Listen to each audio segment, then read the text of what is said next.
Des paroles à la fois bouleversantes, tristes, mais aussi pleines d'espoir. Ce rappeur se nommait Jay Black et il deviendra Kodak Black. Comme tu peux le voir, il a commencé sa carrière très jeune. Ce morceau du nom de Ambition marque le début de la série de titres qui fera découvrir au monde entier le Project Baby. Entre 2011, l'année de la sortie de ce morceau, et 2015, l'année de son premier hit, Kodak Black est devenu l'icône de la Floride grâce à un style clivant et une personnalité sans filtre. Drake ne tarit d'ailleurs pas d'éloges en ce qui concerne le talent de Kodak, de quoi confirmer le sentiment que beaucoup ont au sujet du rappeur et de son influence sur la nouvelle génération. Bien que son talent soit reconnu par les plus grands et qu'il connaît actuellement l'un de ses plus gros succès avec le morceau Super Gremlin, il ne reste pas moins que Kodak Black est en train de s'autodétruire sous nos yeux. Et personne semble prendre acte de ce qui se passe. Par exemple, là c'est Kodak Black complètement défoncé pendant une vidéo réaction où il a été invité par deux youtubeurs. C'est deux youtubeurs qui font des vidéos réaction sur le rap américain et Kodak Black a été invité dans la vidéo pour réagir avec eux. Et regardez dans quel état il est.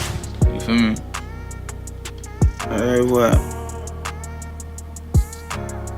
Cet extrait, même la vidéo globalement, j'avoue, elle fait plus rire qu'autre chose. Sauf qu'au fond, on sait que Yak est en train de mourir à petit feu sous nos yeux. Yo tout le monde, ici c'est Chris d'Iconic et vous regardez un nouvel épisode du Lifestyle Decoder. Avant de commencer cette vidéo, je dois te montrer quelque chose. Bon les gars, regardez ce que j'ai reçu. Un tableau Displate de XXXTentacion et un autre de Nipsey Hussle. Regardez, on va faire ça comme ça. On va remplacer histoire de... C'est prêt ou pas? Voilà. Et on a aussi celui de la légende Lil Peep. Pas mal, hein?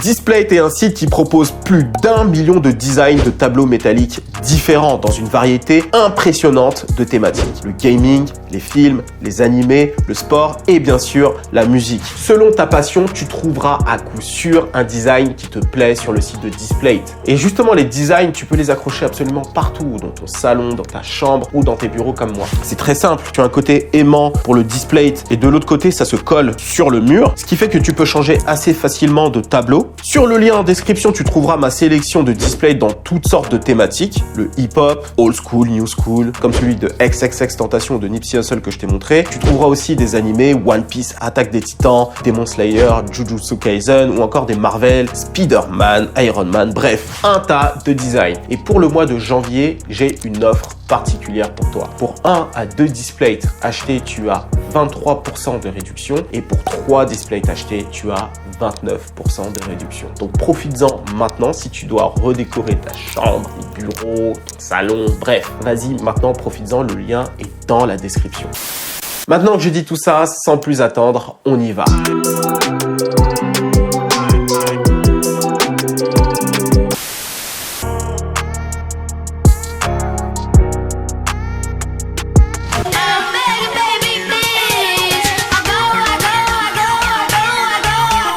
Pendant que la plupart des enfants de cet âge étaient en train de s'amuser ou en train de faire leurs devoirs, Kodak Black, lui, était en studio en train d'essayer de faire des hits avec son groupe de l'époque. En effet, les grands de son quartier avaient décelé en lui un potentiel hors du commun dans la musique et ils comptaient bien l'exploiter. C'est ainsi qu'ils ont invité le jeune garçon à venir enregistrer avec eux et depuis, il n'est jamais reparti.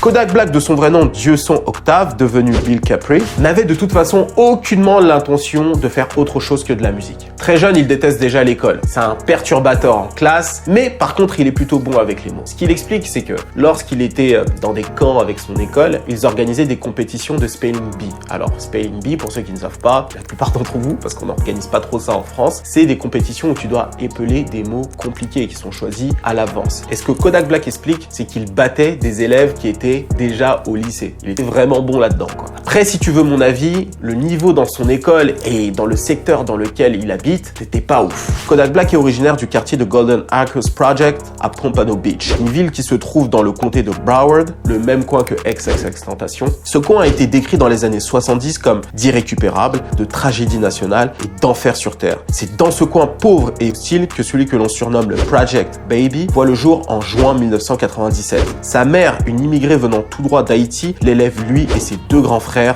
dans ce ghetto. Et il faut savoir que Fort Lauderdale, Pompano Beach, c'est l'une des zones aux États-Unis qui concentre la plus forte population d'Haïtiens. Donc Kodak Black commence le rap extrêmement jeune, à la fin de l'année du CM2, donc entre ses 10 et 11 ans. Aux États-Unis, ils disent pas CM2, hein. Là-bas c'est 5th grade. À cet âge-là, les artistes qui l'influencent le plus sont Lil Boosie. Il écoute énormément sa musique. Et si tu connais un petit peu Lil Boosie, tu sais que c'est pas un rap vraiment pour les enfants. Moi, tu vois, par exemple, j'avais commencé avec Bow Wow, mais commencer avec Lil Boosie, c'est quand même chaud, tu vois. À l'école, les profs se plaignent de lui, il dérange en classe et d'après ce qu'ils expliquent, il passe son temps à rapper.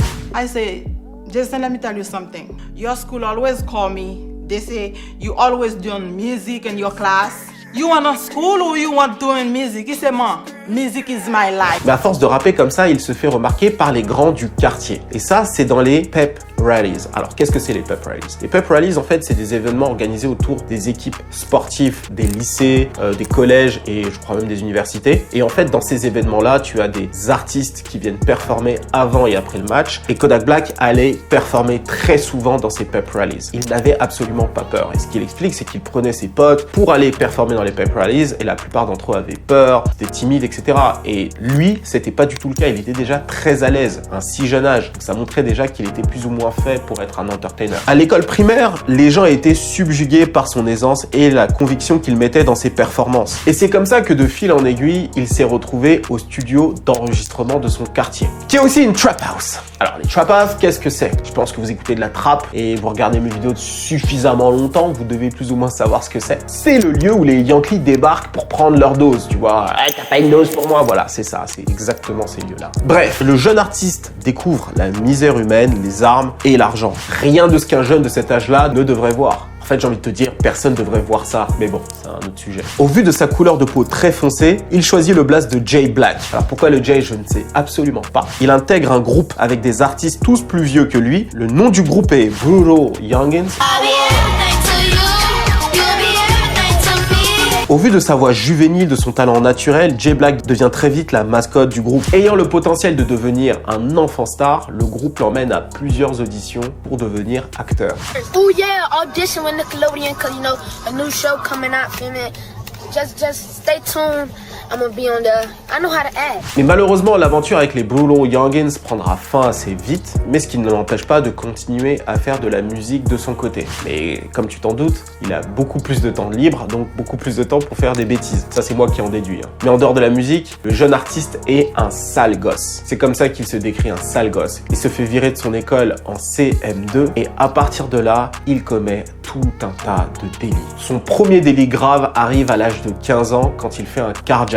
D'ailleurs, il en parle dans le morceau Super Gremlin. Remember we were stealing cars. Je crois qu'il dit ça. Rappelle-toi quand on volait des voitures. Et justement, toute son adolescence sera rythmée par la musique et la prison pour mineurs. Parce que bien sûr, il a été en prison après avoir commis ses crimes. Mais en dehors de toutes ces bêtises, Kodak Black avait vraiment espoir dans la musique. Et à partir de 2012, il commence à poster des freestyles sur YouTube. Et donc, comme le nom l'indique, bon aujourd'hui c'est plus totalement le cas, mais les freestyles sont réalisés sur des instrus d'artistes connus. Alors, tu avais Jay-Z, Mac Miller, Wale. Parmi tous les freestyles qu'il sort, il y en a un qui m'a marqué, c'est Diary of a Brutal Kid, son ancien groupe. Et dans ce morceau, justement, il étale tout son talent lyrical. Et c'est très impressionnant d'avoir un talent pareil à un si jeune âge. Je vais te faire écouter un extrait, tu vas voir, il est mal mixé, mais le morceau est très bon pour un kids.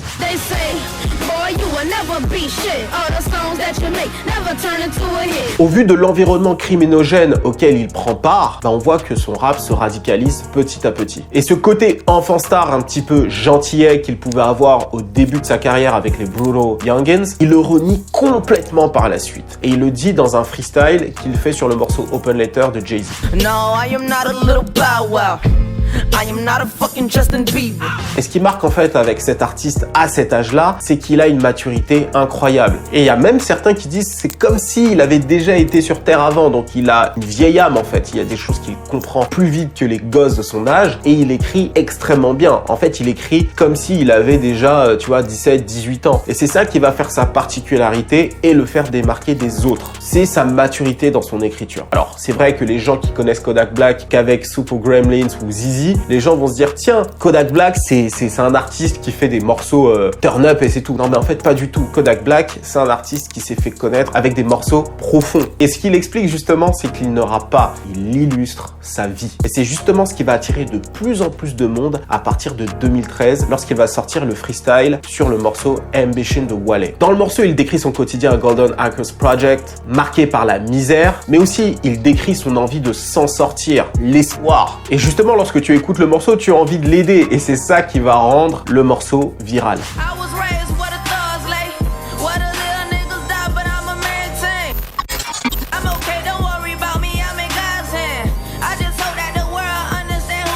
Quelques temps plus tard, l'un des grands du quartier avec lequel il traîne le rebaptise Kodak Black. I don't even know that he know how much talent he had at the time because he was young. But when you hear his music, you like, what the fuck? He been here before. You know what I mean? He been here before. He's special. And he was a black ass nigga too, like me. So I'm like, damn, his name Kodak. He was Jay Black. Then I say, nah, his name Kodak. And it was on from there. Entre ses allers-retours en détention, Kodak Black creuse son sillon dans la musique à coup de mixtape. Fin 2013, il sort sa première mixtape du nom de Project Baby avec des morceaux poignants comme Signs. Mama got robbed in July. I watched her cry. So I don't care about yours, cause they ain't care about mine. On sugarcoat. You know what I'm saying? I talk about the struggle. I talk about how I got it now. I talk about what I did as a kid here. I talk about everything. You know what I'm saying? Then it's like you gonna relate, even if you fake, even if you ain't been through none of that shit. When you listening to my shit, you gonna feel like you been through it. You gonna feel like, damn, for real, like I can see myself. You know what I'm saying?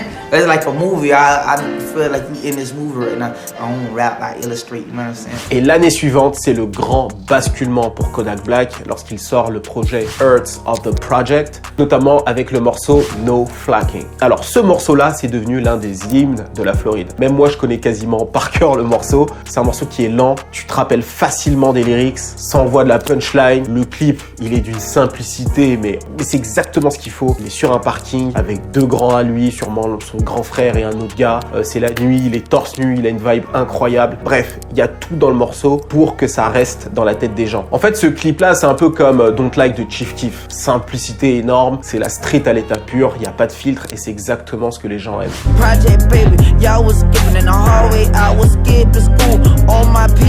Alors quand je te dis c'est un hymne, je mâche pas mes mots. Hein. Dans le festival Rolling Loud qui se passe tous les ans à Miami, Kodak Black a performé l'année dernière et il a mis le morceau No Flocking et tu vois le public, tout le monde connaît les paroles du début à la fin.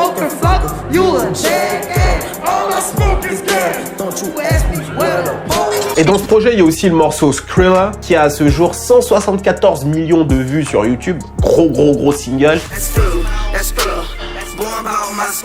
Et enfin, tu as le single qui va le faire passer dans une autre stratosphère, Skirt.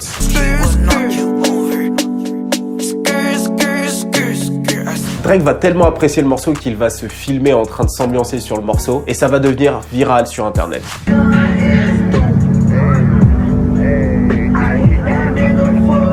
Il y a aussi Kylie Jenner qui va souvent jouer le morceau.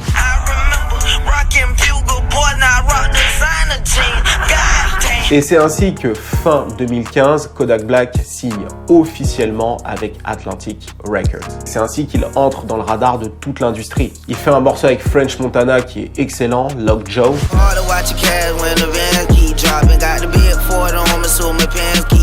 En 2016, la consécration arrive lorsqu'il fait la cover des XXL Freshman List aux côtés de Lil Uzi Vert, Lil Yachty ou encore 21 Savage.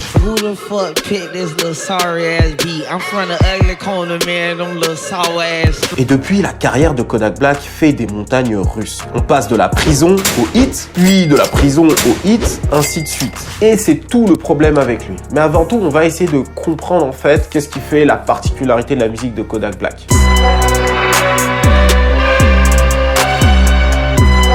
Alors il y a quelque chose qui est super intéressant à observer dans la musique de Kodak Black, c'est qu'il a vraiment évolué dans sa manière de produire de la musique. Quand tu compares ses freestyles qu'il faisait dans les alentours de 2013-2014 à la musique qu'il réalise aujourd'hui, ça n'a strictement rien à voir. On pourrait presque croire que le gars d'avant est plus mûr que le gars d'aujourd'hui. Non, sérieusement. Quand tu écoutes d'ailleurs le morceau qu'il a fait sur Ambition, tu t'en rends compte quoi. C'est un morceau de mec mature. C'est pour ça que beaucoup de gens disaient que c'est une vieille âme à l'écoute de ce morceau. Aujourd'hui, ça dépend, on va dire. Avant, son flow était bien exécuté dans les temps et respectait plus, on va dire, les règles en termes d'enregistrement de musique rap, on va dire ça comme ça. Aujourd'hui, c'est beaucoup plus instinctif dans sa manière de rapper, donc on sent déjà qu'il écrit pas beaucoup ses textes. Et en plus de ça, les temps, il y est quand il veut. Sans parler du fait que c'est super difficile à le comprendre. Non, sincèrement, j'ai fait beaucoup d'interviews de rappeurs, comme vous le savez. Et dans le top 3 des rappeurs les plus difficiles à comprendre, tu as Lil Baby, mais encore lui ça va. NBA Youngboy est vraiment celui qui a la première place, c'est Kodak Black.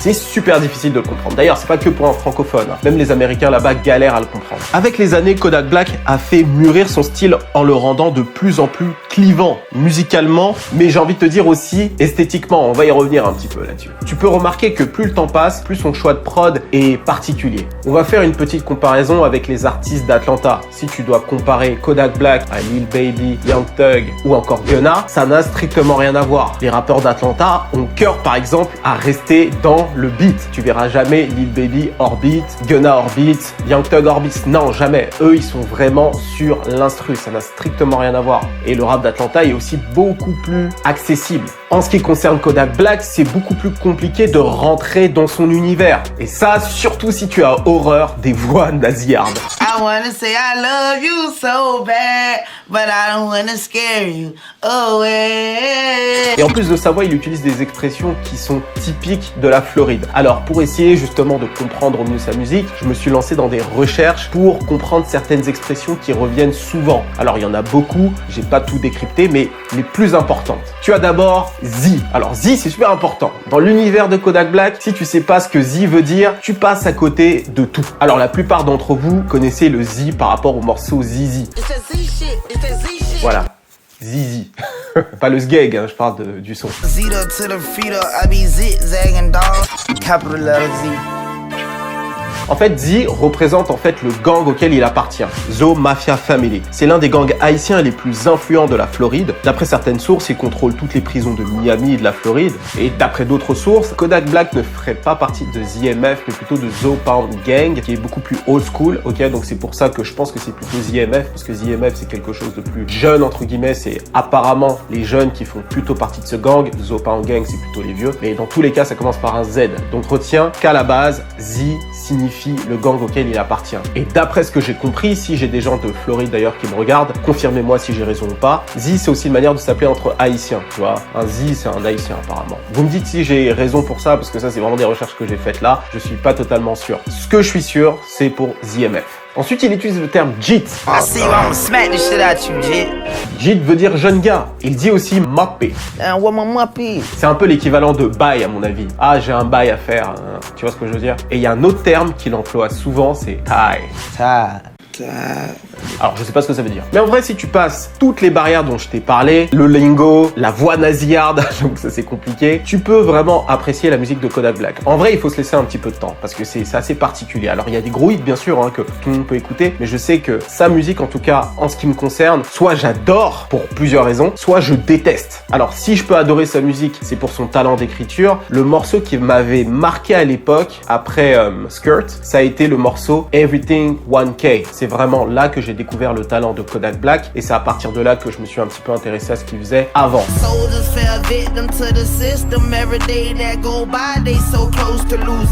Alors Kodak Black il sait vraiment écrire en fait, c'est quelqu'un qui va pas avoir de mal à exprimer ses émotions sur un morceau et ça on en a vraiment besoin en fait. Et c'est vraiment l'une des forces de cette nouvelle génération quand tu prends NBA Youngboy ou lui, c'est des artistes en fait qui ont pas de mal à dire ce qu'ils ressentent, s'ils sont amoureux etc. Ils savent bien le retranscrire en étant vulnérables. Et de son côté, Kodak Black, c'est aussi chanter. I'ma keep the spotlight on you, baby, 'cause I like when you say you don't wanna be famous. Alors parfois ça va, quand il chante c'est bon, mais parfois c'est vraiment trop raté. I really didn't know back then, but right now I'm totally sure. Mais en tout cas, ce que je peux dire sur sa manière de chanter, c'est que c'est dans l'imperfection que fait son charme. Alors c'est ce que j'aime d'un côté, son côté sincère, son écriture, et de l'autre côté, Kodak Black sait faire des morceaux vraiment pour ton humeur gogol quoi. Quand t'as pas envie de réfléchir, quand t'as envie d'enlever ton cerveau et le mettre quelque part et juste ambiancer. Il fait de très bons sons comme ça. Par exemple, le single que j'aime bien comme ça de lui en ce moment, c'est Smoking the Roach. Ou alors c'est Killing the Rat, le titre. Bref, en tout cas le refrain ça fait Smoking the Roach, Killing the Rat. Calling me yeah baby do it like that. I like when it's snatched. I'm smoking the roach and killing the rat. Bon, tu as vu le clip, hein, il est très bizarre, très sombre. Il y a toujours cette ambiance un peu voodoo là qu'ils aiment bien là-bas en Floride, en mode YNW Melly, ce côté un peu bizarre. Mais le flow de Kodak Black dans ce son me fait kiffer, je sais pas, son attitude, tout. Et je valide tout, je sais pas pourquoi. Mais c'est sombre en même temps, tu vois. Et c'est très très con, tu vois, c'est très débile. Mais je sais pas, ce délire de low vibration, comme on dit là, je kiffe, tu vois. Des fois j'ai besoin de ça aussi. Et son dernier single, Super Gremlin, je le mettrais dans la même catégorie. Alors si tu veux ma théorie sur le single, c'est que, en fait, c'est un hit imprévu. Alors tu sens qu'il a fait comme d'habitude, il a pris un morceau, il a dit ce qu'il ressentait, et en fait ils se sont rendus compte, je pense, sur les plateformes de streaming, que ce morceau en particulier était plus streamé que les autres. Et là Atlantic s'est dit, ce single là il va falloir qu'on le fasse décoller là. Et donc c'est à partir de là qu'ils ont mis du budget et qu'ils ont fait le clip, c'est sûr. Parce que clairement quand tu regardes la thématique du morceau, c'est un clash en fait. Il s'attaque à son ancien artiste et ami Jack Boy, où il dit ce qu'il ressent, donc ça a rien d'un single de base.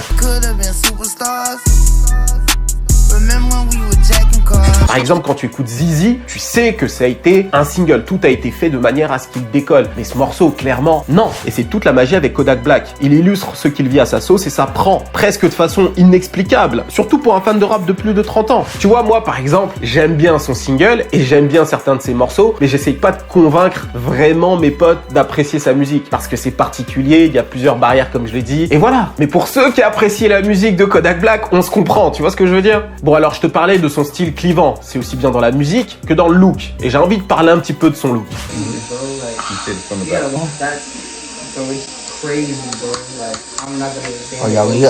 Ça, c'est Kodak Black en train de se faire retirer ses dents en diamant. Ça a l'air douloureux. Vraiment, quand je vois comment il est en train de souffrir, parce que je crois qu'il a dû se faire remplacer ses grills 4 ou 5 fois, voire plus, je me demande pourquoi il se donne tout ce mal. Bon, tu me diras, il a besoin de se refaire les dents. Il se dit, au lieu de me mettre les dents blanches que tous les Américains se mettent, autant se mettre des diamants. Sûrement. Mais c'est dégueulasse. Il a commencé à se mettre des doigts. Il a commencé à se mettre des dents en or permanentes à l'âge de 15 ans. Et à partir de 15 ans, il a commencé à les remplacer régulièrement. Et d'ailleurs, ce qu'il disait au début de sa carrière, c'est que si il perçait pas dans la musique, il allait se faire retirer les dents, les revendre et se mettre à la boxe. Je crois que c'est ça, c'est assez bizarre. Les mecs ont des plans de vie assez particuliers. Mais aussi, parlons de sa coupe. Kodak, il me fume. On est passé des petites boules sur la tête, Nyeyan Taba, aux locks épaisses plus ou moins longues. Il est même allé jusqu'à se teindre les cheveux en blond. On aurait cru Lisa Simpson. Il manque plus que les perles autour du cou et la robe rouge. En fait, lorsque tu connais un petit peu la scène de Floride, tu te rends compte que Kodak Black, en fait, a la dégaine typique d'un haïtien de la street de la Floride. D'ailleurs, à ce propos, c'est pas tous les haïtiens qui ont des dégaines à la Kodak Black, hein. C'est les haïtiens de la street de Floride qui ont cette dégaine-là. Et effectivement, ils font flipper avec leurs dents en or, etc. Je pense à YNW Melly ou encore Spot'em Gotham. Mettez pas tous les haïtiens dans ce sac-là. Moi, par exemple, on me prend souvent pour un haïtien, tu vois. J'ai pas la dégaine de Kodak Black et j'aurais jamais sa dégaine. Mais sa dégaine est particulière. Et c'est vrai que là-bas, ils ont tous la même dégaine et c'est assez particulier. C'est vraiment qu'en Floride que tu trouves ça. C'est rien qu'avec des grilles comme ça, des grosses locks qu'ils appellent les wigs. C'est vraiment particulier à là-bas. D'ailleurs, Charlemagne Dagod, une grande personnalité des médias aux États-Unis, je pense que la plupart d'entre vous, vous le connaissez, dit souvent, les gens les plus chelous aux US se trouvent en Floride et dans le Bronx. Franchement, j'y suis allé qu'une seule fois en Floride, mais tu sais quoi, je suis prêt à le croire, parce que quand j'entends toutes les histoires qui viennent de là-bas, j'ai l'impression qu'il y a que là-bas que ça peut arriver. Tu vois ce que je veux dire? Pour le Bronx, je sais pas encore. Bref, je tenais à dire ça. Ce choix esthétique de Kodak Black reflète son état d'esprit, sans filtre et ultra clivant. Et c'est justement ce qui lui a valu beaucoup de problèmes.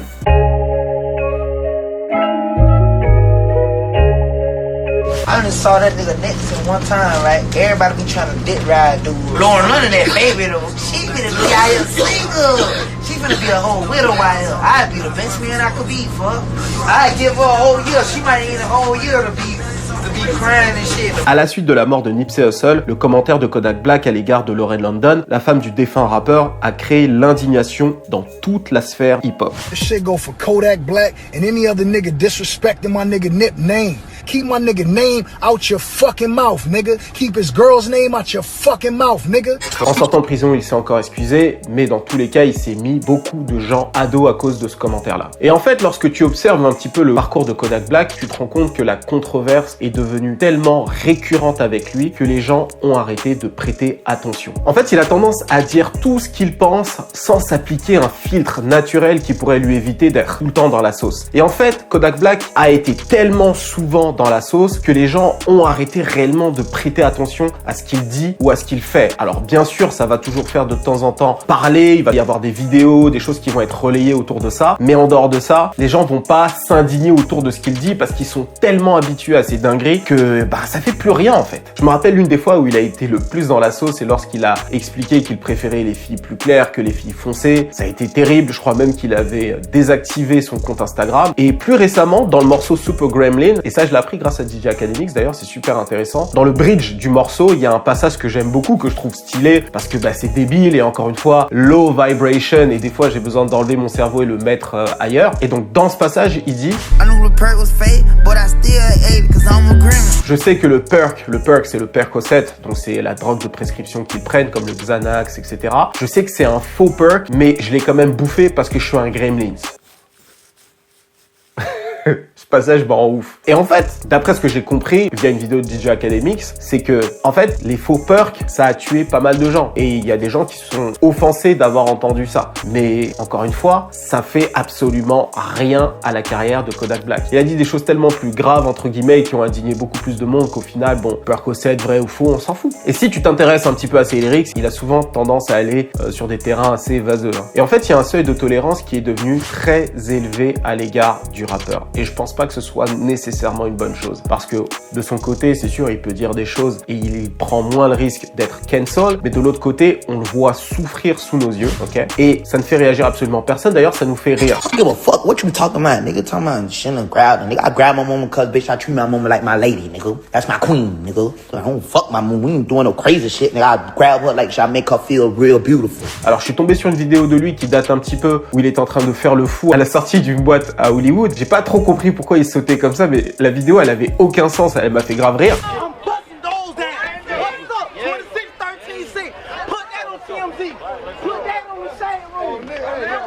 En fait, il a l'air d'un vrai gremlin dans la vidéo. C'est comme si on lui avait mis de l'eau, il se met à sauter de partout. Comme s'il y a plein de Kodak qui allaient sortir de son dos là.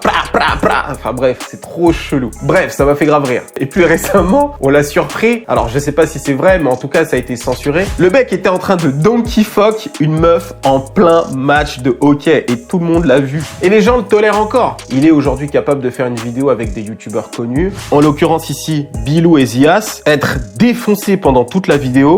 Et au lieu que ça nous fasse réagir en se disant tiens, on a un artiste qui n'arrive même pas à se gérer et ça peut potentiellement le conduire à la tombe, les gens rigolent et je m'inclus là-dedans en fait. C'est que en fait il y a des artistes, à force de faire des choses incroyablement stupides face à la caméra, on est de plus en plus désensibilisé à leur souffrance en fait. Ce que je veux dire, c'est assez grave, mais je le pense, il faudra pas s'étonner s'il lui arrive quelque chose de grave. C'est pas ce que je lui souhaite, encore une fois, mais au vu de sa manière de vivre, il faudra pas être choqué. Tu vois, t'as un artiste comme Juice WRLD, face à la caméra, il arrivait à se contrôler et pourtant on sait comment ça s'est terminé. Enfin voilà, ça ce que je tenais à dire pour conclure la vidéo, c'est que la plupart des artistes qui sont appréciés aujourd'hui souffrent face à la caméra et personne ne dit rien. Lil Xan d'ailleurs qui attaque son ancien manager était complètement défoncé pendant l'interview pendant laquelle il a critiqué ouvertement Tupac, tu vois. Il a été défoncé. Donc c'est des choses comme ça qu'on observe qui nous font rire parce qu'on a été complètement désensibilisé. Enfin bref, j'espère que tu as apprécié la vidéo. Dis-moi ce que tu penses de ça. Est-ce que tu penses que Kodak Black pourra un jour devenir comme Gucci Mane, c'est-à-dire devenir un nouvel homme, un vrai clone, c'est-à-dire devenir en forme, avoir une femme, être posé et avoir une carrière carrée sans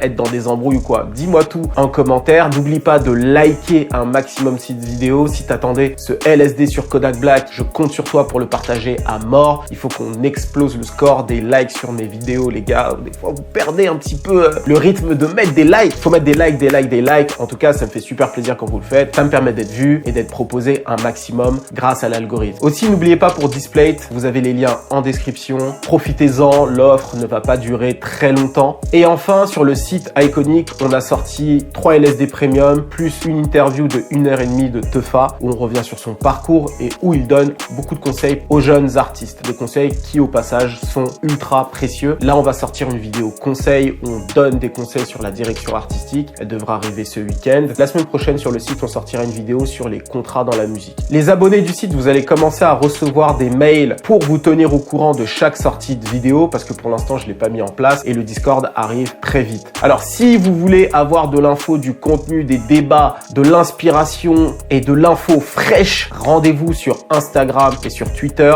Nos comptes sont dans la description. Le TikTok arrive bientôt, ok? Donc tout est là. C'était Chris d'Iconic. On se dit à la semaine prochaine. Cheers!